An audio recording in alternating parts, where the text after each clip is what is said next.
¿Qué tal amigos de Beat 100.9? Sí, en estos momentos tenemos a Miami Horror con nosotros. And how are you today? I'm great. How are you? Very good, fine. Thank you so much for asking. So, after 9 years from your last album, you're coming strong for 2025 with this melancholic album. How do you feel?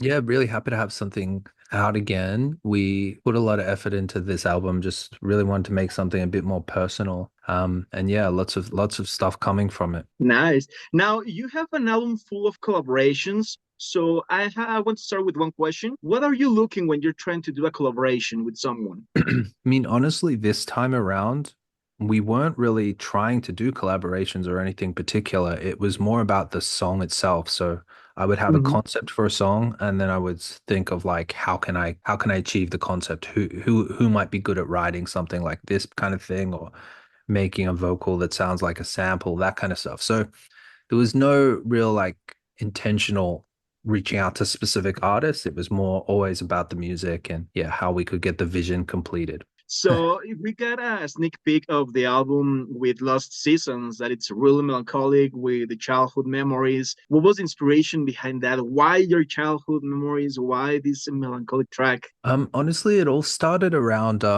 in COVID where we had the lockdown, right? And I was watching this show, Chef's Table. It's about Mm-hmm. like chefs and their story and how they bring some of them were not traditional chefs, and it was like how they brought their story and life to their artwork, which was their food and how they presented the food. And I was really like kind of mind blown by that because it refreshed me to remind me why we get into art and music in the first place, to Yeah, not just to make something that fits in, but to make something that you can do that is unique to you, That is what's special. Even if it fails, it's better to do that than to do something fake. So that's right. that inspired me to just really explore those feelings and experiences that I always loved to explore myself, but I hadn't been doing as much.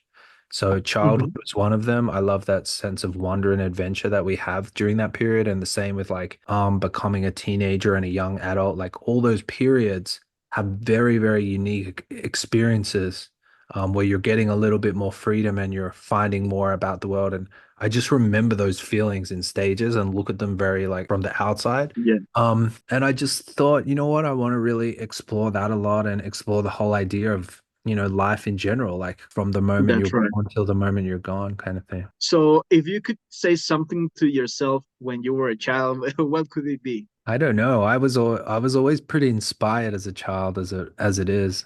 It would probably be something about not taking other people's, opinions and behaviors to heart so much. Because like when you're a kid, you're free and your mind is like open. And then Yeah, slowly go through life with all this excitement and these ideas, and people shut you down or they push you down, and that kind of thing like changes you and yeah, takes away from that excitement that you had in that period. And that's kind of what I'm saying. Like I like to, it's almost this element in a little bit is like therapy, because you're going yeah, back to those periods, and maybe not saying something as direct as the question you're asking, but yeah, you're kind of like soothing that child or bringing back that childhood feeling a bit and just being like very explorative. And do you remember Daft Punk's Discovery? Obviously, the whole world does. yeah, But that did something similar in the sense of I think they were just really trying to come from their like childlike mindset to create those really fun songs where everything had something original. The imagery was anime. So it's and at the time people probably thought it was quite different and quite weird because they were so clubby and they were so like, early 20s house music. yeah. That's weird for them to go and become like little kids again. But ultimately that music really did something special. And so yeah, I just wanted to explore similar feelings myself and bring back that spirit. That's right, because when we start to grow, they always tell us keep imagining new things, keep dream bigger. But Yeah, at the same time, they're telling you you have to study this, you have to go this way. yeah, You go from the circle to square, and you stop dreaming as a kid. yeah. And also, when you do dream big, like that Daft Punk example, people will try to shut it down, or Yeah, they don't get it. They'll take that chance to put you down. It's like It's very hard to separate the two and to stay on track and to just do what you want to do. So that was what this album was about. Yeah, we have a phrase here in Mexico. I don't know if maybe it's also in other part of the world, but people like to see you good, but not better than them. Yeah, of course. That's the same everywhere. Yeah. Yeah, So, but with these tracks, I think we can connect with their inner child to keep yeah. dreaming as big as they told Yeah. us when we were just kids. Yeah, exactly. Now, you just touch a point that is really interesting. The COVID-19, that it was lockdown for everyone, it gave you this inspiration. But what was that funny moment when you came back to the actual music, to the festivals, to the events? Is there any specific moment that you remember coming back to music after this lockdown? Not really, because I was so focused on the creation side. So Mhm. I was having the most fun I've ever had for years, just creating in the studio. And once we started to come back, yeah, because I enjoyed that period so much and that silence and that like we didn't have to go to it, we didn't have to do anything. We could just focus on one thing for pretty much the first time ever. Yeah, I didn't really want anything to come back. So, because I hadn't finished. So, yeah, um, it was a slow period of just doing a few gigs here and there. And honestly, it didn't seem like anything that different had changed yeah. once we got in. Yeah. The time just shrink while you were on the studio. Yeah, exactly. Nice. Now, talking about creation, with this new AI revolution in production, that some people it's telling that it's just a tool, and other people it's telling that it's keeping away the soul into the tracks. What do you think? It's a tool, or it's something that should be avoided on the production part? No, no. It's one of the greatest tools that has ever existed. And I didn't get to use it on anything this time, because most of it was done already. But if I had have had this tool in 2020 or 2021, the vision that I had in my head to make certain things with the album, I would have been able to do much better. But for example, with our song Together, um, I had this music and this sample for like 3 years maybe 4 years before we had the final vocal. And in the end, I wasn't 100% sure about the vocal. I didn't know what to do. We just had to move forward. But if I had have had AI, I would have been able to explore the kind of things that I wanted to explore, which would be like using little vocal sample snippets as opposed to having to get a singer to come in the studio, record some stuff that, it's I would have, yeah. So I think AI is actually really good at helping you get what's in your mind out there because you Yeah, can't you there it can actually be really hard sometimes in person to find the right person or the right singer or the right collaborator just to make one little piece or one little that's idea. right. Um, and when it comes to the soul in music, yeah, I mean we're gonna be running into this argument for like the next 3, 4 years at least. It's just gonna be like Yeah. everyone fighting. I think there'll be a very big major separation. I think basically there'll be a bunch of people who say it's not cool to use this tool. And if you use it, we're not going to listen. Like it's how it always, like we're talking about the people that bring you down, right? Yeah. It's one type of person usually who doesn't have much going on for themselves, who has never succeeded in music anyway. So why Mhm. are they worried about the tool? You know what I mean? They're often like they're just trying to make an excuse to slow others down. That's what it feels like. And then sometimes yeah, sure, they may agree, like, but I've heard music made by AI that has put a smile on my face way too many times. Like I'm in utter shock of that. And I think like most people, they'll just go, "Oh, I heard some AI music. It was terrible." And that's true. Most of what you're hearing is going to be terrible at this point. But that doesn't mean that good stuff doesn't come out of it. Like I've heard, I had, for example, some drums programmed Mhm. myself that was supposed to be like soulful. And I ran it through that and got it to redo the drums. And the nuance in the playing was way better than the programming that I had. And then it gave me ideas like, oh, now I'm going to make the nuance with the hi-hats a little bit more detailed and these fills a Yeah. little bit more swung. So that is a perfect example of a tool. It just gave me a better idea. I knew I wasn't there. I knew I hadn't hit the mark. And this showed me what was better. And like so this is yeah, it's exciting times, I think. Yeah, But we're gonna end up having fights about it, so we'll see. I know it's gonna be sometimes people takes it too personal to be able to open the mind to just explore something new Yeah, and to make it help you to clear yeah. the idea that you have in your mind into the actual Yeah.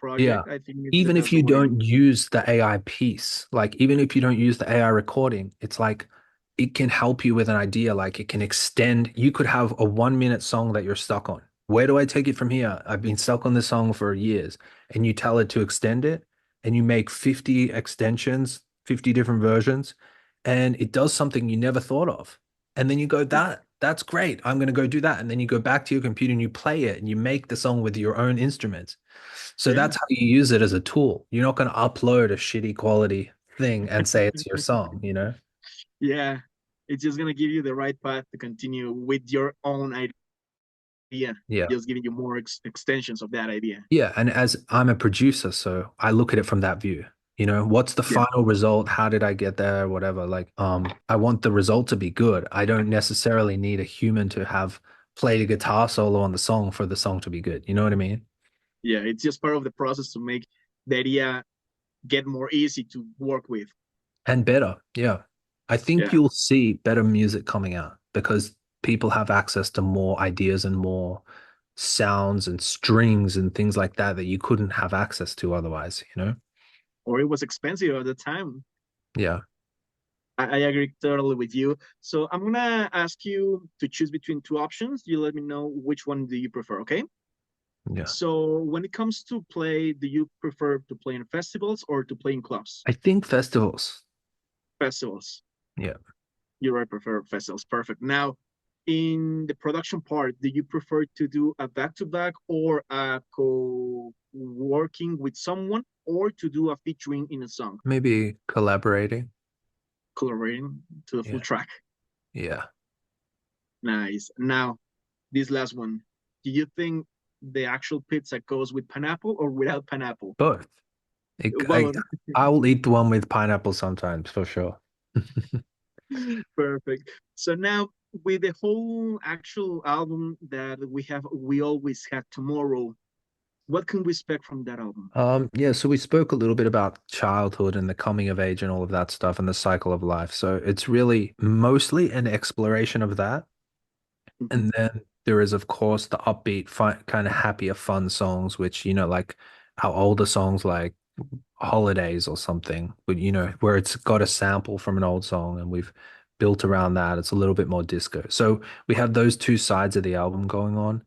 Um, and, that's something we've always done. We've always had that, both those sides. So I think this time we've actually explored it a little bit more concisely. I think like on our last album, All Possible Futures, we jump because that was made over 5 years too, but it was like jumping a lot of different genres.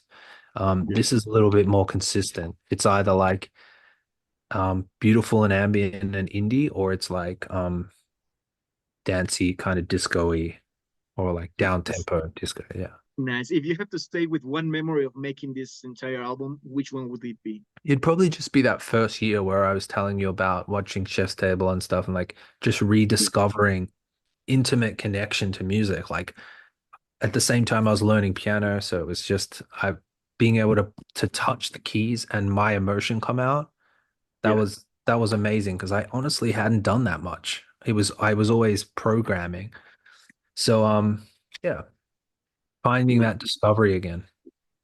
Now, when you started this music career, what was the first piece of equipment that you bought that instantly caught your attention? And it was like, when I have the money, I'm gonna go and buy maybe this keyboard, maybe this speaker, maybe this audio tool. Do you remember your first piece of equipment of your studio?